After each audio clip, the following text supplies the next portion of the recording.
Hello hi friends. അങ്ങനെ ഇരുന്നപ്പോൾ നമ്മുടെ പെരുന്നാളിൻ്റെ അന്ന് ഞങ്ങൾക്കൊരു പായസം കഴിക്കാനൊരു ആഗ്രഹം.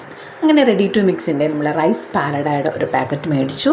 വീട്ടിൽ കൊണ്ടുവന്ന് ഞങ്ങൾ 2 ലിറ്റർ പാലിൽ നന്നായിട്ട് ഒരു പാത്രത്തിൽ പാൽ തിളച്ച് വന്നപ്പോൾ റെഡി ടു മിക്സിൻ്റെ ആ പാലട കൂടി ചേർത്ത് നന്നായിട്ട് ഇളക്കി. ഏതാണ്ട് ഒരു 10 മിനിറ്റോളം നല്ല രീതിയിൽ നന്നായിട്ട് ഇളക്കി വന്നപ്പോൾ നമ്മുടെ പാൽ നല്ല കുറുകുകയും നമ്മുടെ ഈ പാലട വെന്ത് വരികയും ചെയ്തു. അപ്പോൾ 10 മിനിറ്റ് കൊണ്ട് ഈ റെഡി ടു മിക്സ് പായസം ആകത്തില്ല, ഒരു 20 മിനിറ്റ്സ് എങ്കിലും വേണം. പിന്നെ വീണ്ടും ഞങ്ങളൊരു 10 മിനിറ്റ് കൂടി നന്നായിട്ടൊന്ന് ഇളക്കി ഏതാണ്ട് ഒരു നല്ലൊരു കുറുകി വന്ന ഒരു പായസത്തിൻ്റെ പരുവമായപ്പോൾ ഈ റെഡി ടു മിക്സിൽ നമ്മുടെ ഷുഗറും പിന്നെ അതിനുള്ള നട്ട്സ്, കിസ്മിസ് അങ്ങനെയുള്ള എല്ലാം ആഡ് ചെയ്തിട്ടുണ്ട് ഓൾറെഡി. അപ്പം നമുക്കതിനകത്തൊരു 2 സ്പൂൺ നെയ്യ് മാത്രം ഒഴിച്ചാൽ മതി.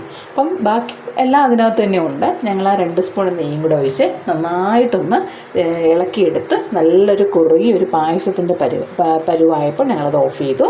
എന്നിട്ട് ഞങ്ങളെല്ലാവരും കൂടെ പെരുന്നാൾ ദിവസം ഈ റൈസ് പാലട പായസം കഴിച്ചു.